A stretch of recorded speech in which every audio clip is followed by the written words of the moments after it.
So let's talk about the events of January 6th. As we get further away from that day, there appears to be this effort to sort of rewrite history and change the narrative of what occurred at the Capitol. Yeah. Are the facts in dispute? I think there are some facts that who did what, who authorized what. I think those things are there are different conversations around those. But I think the city and the Metropolitan Police Department's facts have been pretty straightforward, and those are not in dispute. The things that have occurred, or the things that did occur, our readiness leading up to the event, our performance as an agency, as a city, over the course of that, all the way through inauguration. I think those things are facts, and those will not be changed. You were watching as this insurrection happened. Your women and men were some of the very first to come and support Capitol Police, defending a building where they have no vote. How were you feeling that day? Yeah, well, I was there when this first started unfolding. I wasn't, in some off campus location or something, there on the West Front, watching these officers, being impacted by the munitions that were in the air, the whole 9 yards. But certainly it was very concerning to me to see the officers defending this building. And at the time, you're not thinking about whether or not they have a vote or don't have a vote. But at the time, the thing that was probably most unsettling for me was that these were American citizens attacking our nation's Capitol Police officers, and that was very unsettling to me. You have testified and talked about what occurred. We've had different accounts of when resources were called, when they showed up. Have you been able to reconcile what didn't happen here January 6th in terms of the reinforcement? Yeah, I think that those are things that will continue to come out over the course of the hearing. What I know for certain is that when the call came into the Metropolitan Police Department at 12:58 p.m., I know that we were here in a matter of minutes. We had officers pre-positioned to respond to assist U.S. Capitol Police officers.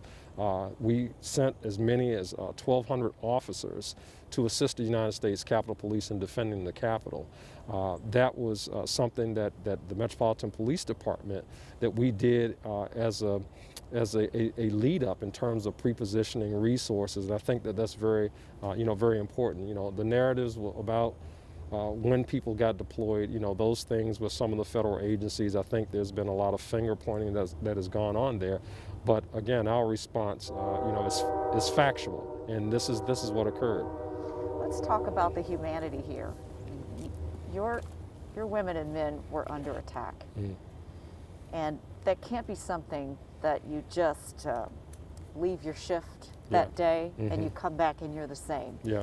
Everybody is different post January 6th. How are the officers of the Metropolitan Police doing? Yeah, they're dealing with it, and I think as human beings, having gone through that experience, there are some who are doing better than others. I have a role and responsibility to ensure that I attend to the mental health and well-being of our members, and I'm doing that. I have a responsibility to make sure that I lead the men and women of this department, and I'm doing that. But also, not just leading, but leading by example. I have gone through a debriefing with our Metropolitan Police Department's Employee Assistance Program, and it was a very public debriefing for the agency. We broadcasted it to members within the agency to give them, some visibility into, what the leader is also experiencing as I go through this, and letting them know really that it's okay to not be okay. I think it's very important to say that to our police officers, but I think it's more important that we make sure that they get the care that they need, and that's very important. Again, as you stated, you don't go through these situations and just be the same, but it's important that we really focus on them moving forward from this situation. What is the leader experiencing? Well, the leader is experiencing anger. The leader is experiencing disappointment. The leader is experiencing, disbelief that the nation's capital, the capital of the United States, it's encompassed by a steel fence. And, I think that at some point, as we continue to do the work in our city, and as Congress continues to do the work, on the other side of this fence, we have to find some way to get back to some sense of normalcy, whatever that new normal is going to look like. But we need to find a pathway there so that our city can heal, so that our country can heal, so that the officers within the department can heal. As long as we have this fence here, again, it's just a constant reminder, if you will, of just some of the things, of many things that happened on January the 6th. January 6th required all of us to do some self-examination, and you have talked about the need to even do background checks within your own ranks to try to root out any potential extremism. Are you concerned that there is a space where that exists within the Metropolitan Police? I don't think that there is any, I have not certainly seen any outward signs of that, but I think that, in this new normal, those are things that we need to be concerned about, and I certainly intend on doing everything that I possibly can to make sure that we don't have, those type of individuals, that we're not hiring them, that they're not current members of the agency. I think we've seen on January the 6th, especially as a result of some of the arrests that occurred, is that these people exist in society, and police departments all over the country are really a microcosm of the communities that they come from. So certainly, I'd be foolish to say that it's impossible. I think that it is possible, and to the extent that it is possible, I think that we need to do everything that we can to make sure that we root those things out when we identify them. You've talked about the new normal, and I got to move you a little bit closer to this, right? Yeah. Because for many folks who call Washington, D.C. home, or Right. they work here, Yeah. this has become part of the new security posture in the city. How do you advise a traumatized city? Yeah. Because this is, for some, this is traumatizing. It is. Oh, I definitely believe that it is. And I think that's why our mayor, I know members of the city council, certainly Congresswoman Norton and others, have really been, trying to force the issue to figure out what those new security features need to be it some are, maybe classified measures, but whatever those new security features need to be in order to secure our capital without having this fence here. I think it's important that we get there. I'm anxious to see what the commission's recommendations are going to be. That's led by General Honore. He'll be making recommendations to the Congress about what some of those procedures should look like. So I'm anxious to see that, because I'm hopeful that it does not involve a permanent fence like we see here now. This is again very traumatizing. Every leader has a test, right? You can't, and in the church they say you can't have a testimony without a test. That's right. You were on the job, right, Yeah. as the chief Right. for less than a month before you had the moment that will define your leadership Yeah. within the department. Yeah. Somebody who's done virtually every job here. Right. Have you given any thought to Chief Conti pre-January 6th and post-January 6th? What kind of leader you need to be? Yeah, and I was on the job for 4 days when this happened, right? I got sworn in on January the 2nd. The mayor did the appointment on December 22nd, but sworn in on January the 2nd. At the end of the day, my hope is that my legacy is that I led this department through, a moment in time in history that will never be forgotten by this country. And I led courageously.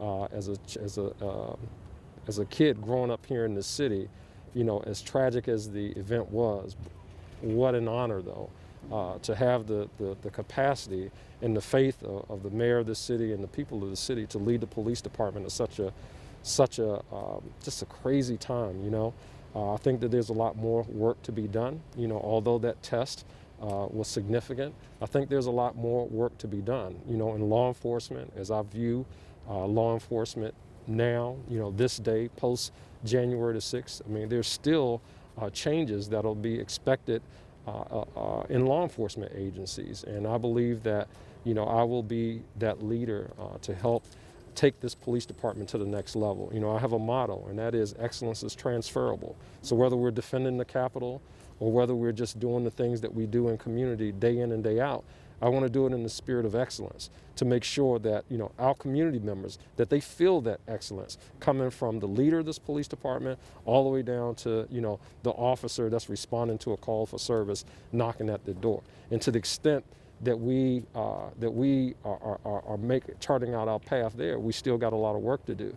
So, I won't rest on, we had this heroic response to what happened at the Capitol. It's a lot of work to do in community, and I really plan to focus on that moving forward, but also keeping in my mind that we have this added increased responsibility of making sure that the federal city itself is also secure in our day-to-day efforts. Okay, it is 10:19. So let's do the walking fence shot, Yep. and then we can make a move. Do you want us down by? Sure. Okay, we'll go this way. All right, we'll Great go this job. way. Thank you, Chief. Yes, ma'am. Thank you, thank you. Got to make it worth your time. It's all good. We're going to get it done. We're going to get it done. Yep. Man, the weather has turned out to be I nice. told That's good. I told you, I said, I had to call in some favors. Yep.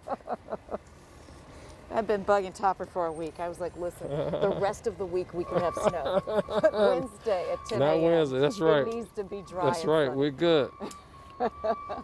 Good morning. All right, so we're going to do a little, you've done B-roll before. Yep. We're going to do a walk this way. Okay. And we'll talk on topic. Let me know when you're ready. Yep, I'm ready. You ready? Yep. Okay. So this fence wasn't always here. No. It's so disconcerting for people. Yeah, it really is. It impacts a number of things. Normally people traverse the street, to get from, northwest to southwest, and out northwest to southeast.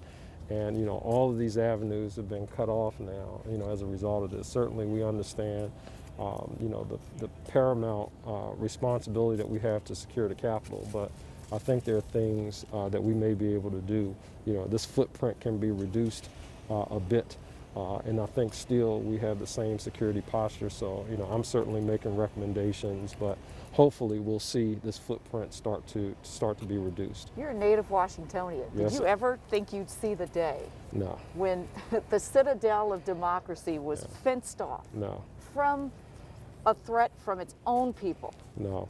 And I was thinking about this the other day. There was a time when, we had access to Pennsylvania Avenue in front of the White House, and then things happened. And then when things happened, there was a response, and then there was this security posture, and we never went back to cars driving up and down Pennsylvania Avenue in front of the White House.